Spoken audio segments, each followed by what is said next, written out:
आज के इस विराट जनसभा में मंच पर उपस्थित भारतीय जनता पार्टी तेलंगाना के जुझारू, कर्मठ, संवेदनशील और समाज से जुड़े हुए ऐसे हमारे राज्य के अध्यक्ष सम्माननीय संजय बंडी जी,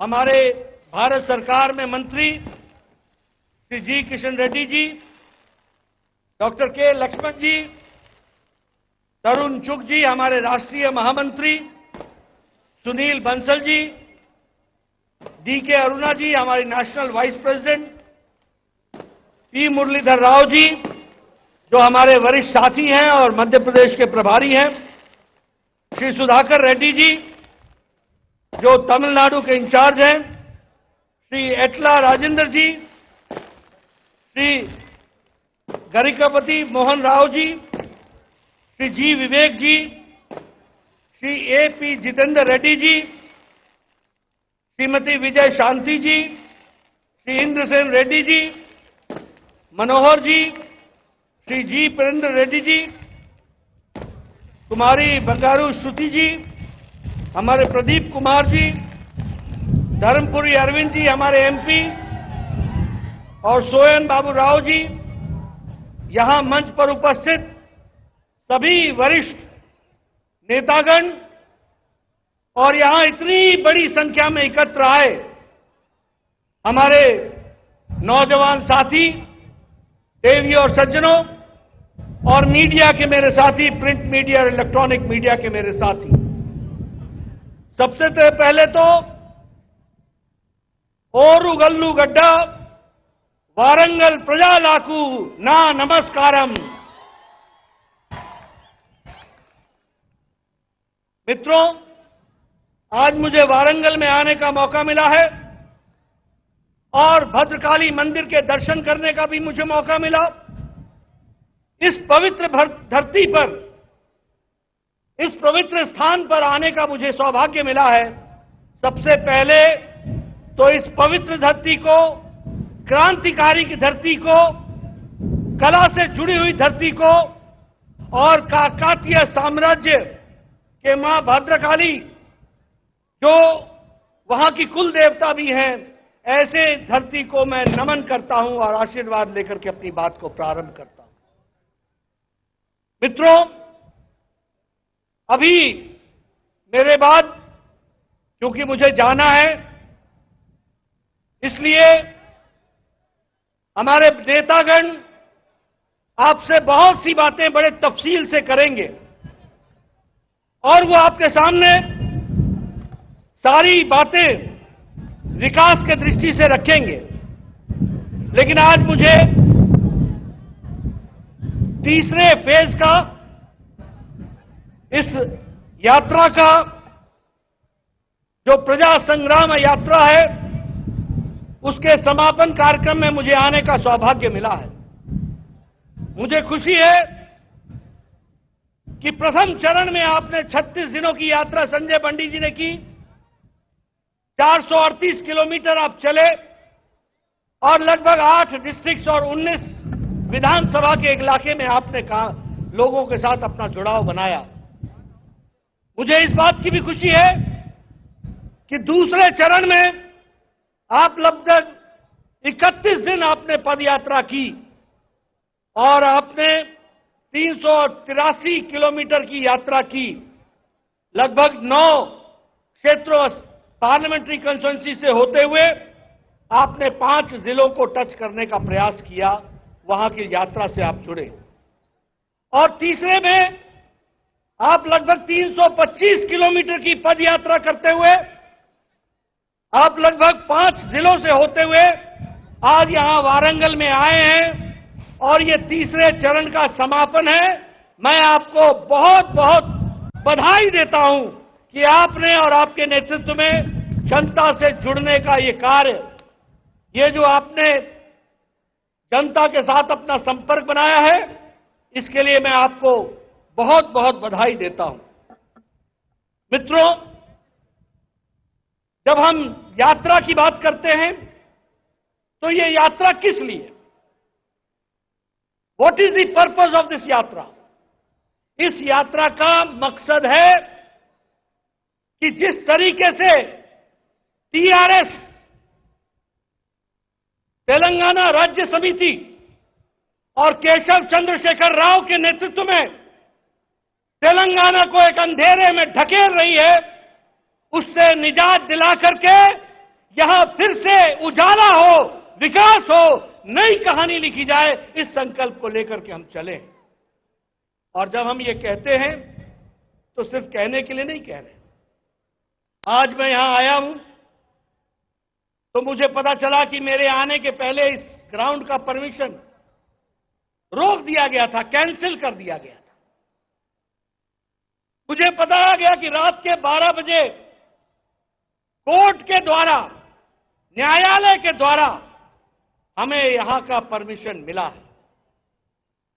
मुझे बताया गया कि जब मैं एयरपोर्ट पे उतरा तो हमारा स्वागत नहीं हो सकता है, क्योंकि धारा 144 केसीआर की सरकार ने, ये अंधेरी सरकार, यह जनता विरोधी सरकार, इस सरकार ने धारा 144 लगा दिया है।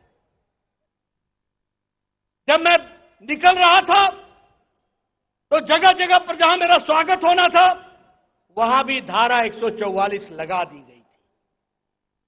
मित्रों, जब मैं दूसरे चरण के भी यात्रा में आया था, जब संजय बंडी को अरेस्ट किया गया था तो मैं उनको छुड़ाने के लिए आया था, तो उस समय भी मुझे एयरपोर्ट पे कहा गया था कि कोरोना का प्रोटोकॉल के तहत हम आपको एयरपोर्ट से बाहर नहीं जाने देंगे।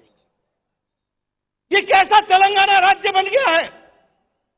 प्रजातंत्र को ताक पर रख करके जिस तरीके से केसीआर आप ये सरकार चला रहे हैं, आपको मैं बता देना चाहता हूं कि आने वाले समय में तेलंगाना की जनता आपको घर में बैठाएगी और भारतीय जनता पार्टी को आगे लेकर के आएगी, इसको समझना। मैं एक बात और भी आपसे कहना चाहता हूं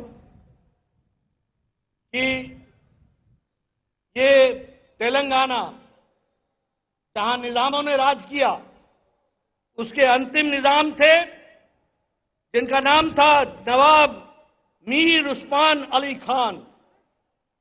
ये अंतिम तेलंगाना के नवाब रहे जिन्होंने तेलंगाना में राज किया। और इनका अंतिम फरमान क्या था? अंतिम फरमान था कस्ते निशान 53, कस्ते निशान 53। इसका मतलब था कि तेलंगाना में कोई भी जनसभा नहीं कर सकता है, कोई भी बिना परमिशन के कोई भाषण नहीं दे सकता है, कोई स्कूल नहीं खोल सकता है, कोई लाइब्रेरी नहीं खोल सकता है, कोई अखबार नहीं चला सकता है, कोई जनसभा नहीं कर सकता है। लेकिन हमारे मीर उस्मान साहब अली खान ये भूल गए कि ये फरमान उनका अंतिम फरमान था। और मैं आज के निजाम केसीआर को बताना चाहता हूं, तुम्हारा भी प्रोहिबिटरी ऑर्डर्स ये अंतिम फरमान होगा, इसके बाद तुम्हारी भी छुट्टी हो जाएगी। ये नए निजाम आ गए हैं और नए निजाम का क्या कहना? मैं भ्रष्टाचार की बात करूं, मैं पीछे भी आया था जहां मैं एक तरफ बताता हूं कि आदरणीय मोदी जी के राज में विकास की झड़ी लगी है, विकास का कार्यक्रम चल रहा है। मैं यहां आज आया हूं, मुझे याद है कि खम्मम से मैं जा रहा था तो ककातिया मेडिकल कॉलेज के बारे में उस समय धर्माराव जी ने, हमारे मुरलीधर राव ने, हमारे संजय बंडी जी ने कहा कि इस हॉस्पिटल की बुरी हालत है। और मैंने उसी समय मोदी जी के आशीर्वाद से सुपर स्पेशलिटी ब्लॉक के लिए 120 करोड़ रुपए उसी समय हमने सैंक्शन किए थे।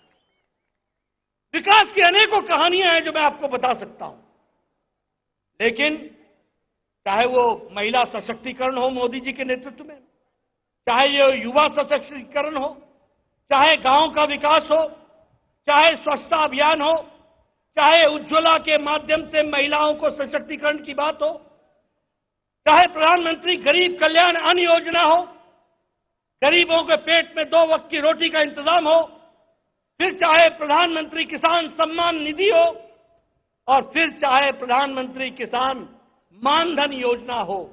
आज किसानों को ताकत देने का काम, महिलाओं को ताकत देने का काम, युवाओं को ताकत देने का काम, समाज में दलित, वंचित, पीड़ित को ताकत देने का काम, अगर ये काम किसी ने किया है तो भारत के यशस्वी प्रधानमंत्री श्री नरेंद्र मोदी जी ने किया है। इस बात को भी हमको याद रखना चाहिए।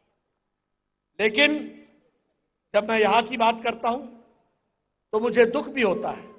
अभी मुझे बताया गया कि जब 11 जिलों में फ्लड्स आए तो केंद्र ने 377 करोड़ रुपए एलोकेट किए, 377 करोड़ रुपए, और 188 करोड़ रुपए उसमें से रिलीज किए।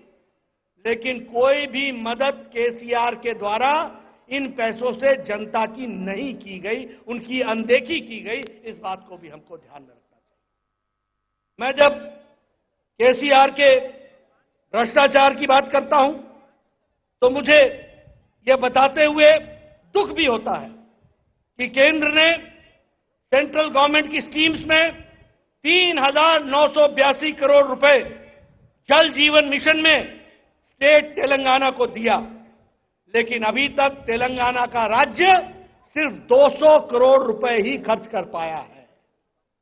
ये सारे आंकड़े मैं इसलिए आपको बोल रहा हूं कि एक तरफ विकास के लिए प्रधानमंत्री जी तेलंगाना की जनता को आगे बढ़ाना चाहते हैं, वहीं केसीआर फंड्स को रिलीज नहीं कर रहे हैं, और फंड रिलीज कर रहे हैं तो डाइवर्ट कर रहे हैं, जनता को नहीं दे रहे हैं। इस बात को भी हमको याद रखना होगा। मित्रों, मैं बड़े अदब के साथ बताना चाहता हूं कि हमारे नेता जहां स्कीम्स का नामकरण भी बदल रहे हैं, वहीं केंद्र सरकार का पैसा लेकर के अपने नाम पर स्कीम चलाने की कोशिश कर रहे हैं। मित्रों, मैं एक बात यहां आपसे जरूर कहना चाहता हूं कि एक बहुत स्ट्रगल के बाद तेलंगाना राज्य आया है।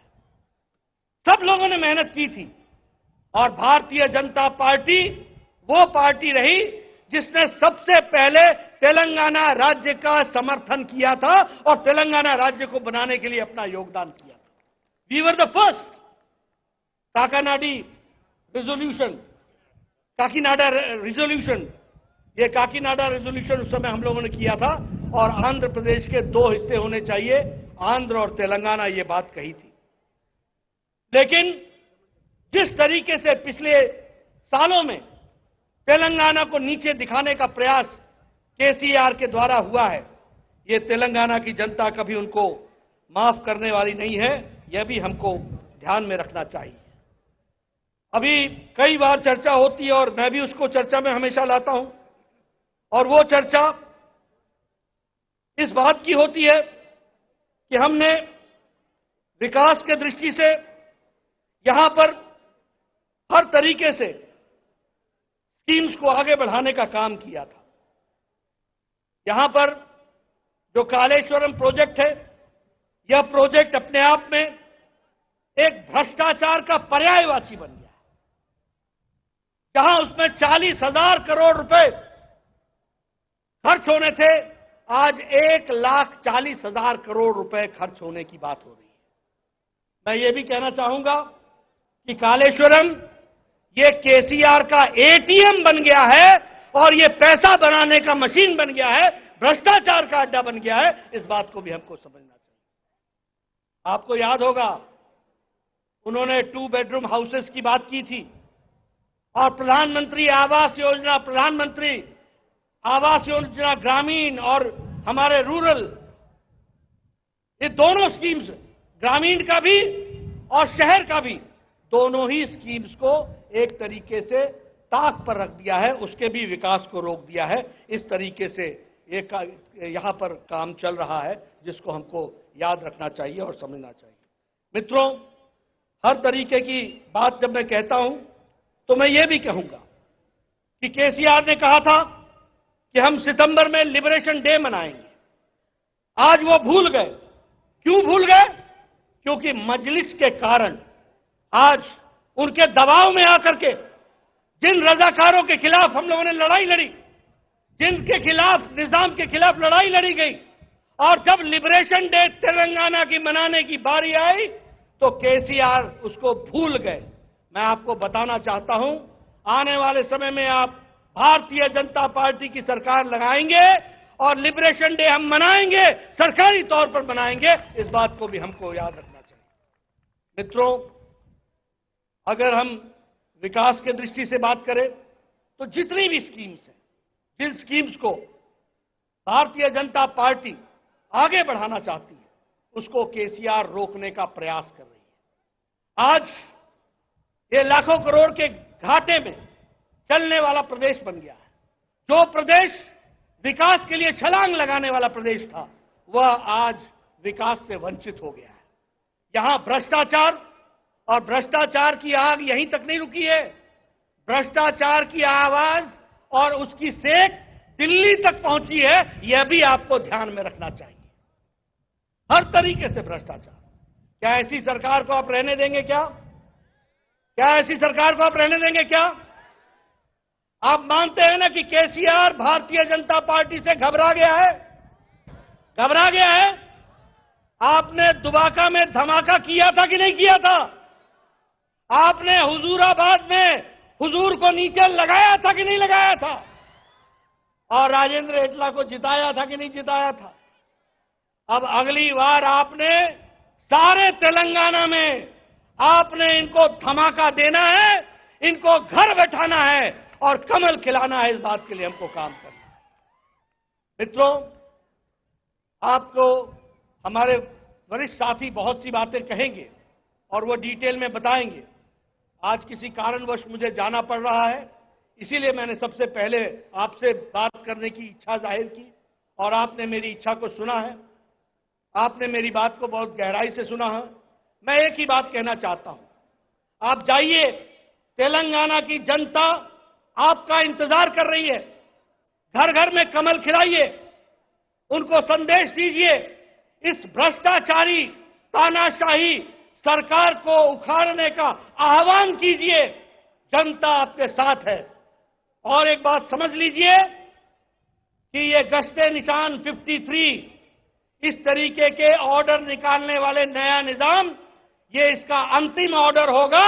इसके बाद ये घर बैठेंगे और आपको तेलंगाना की जनता की सेवा करने का मौका मिलेगा। इसलिए इसको आप पूरी ताकत से आगे बढ़ाएं। इतना ही कहता हुआ आप सबसे न चाहते हुए भी विदा लेता हूं। फिर आऊंगा और फिर गहराई से बात करेंगे। बहुत बहुत धन्यवाद।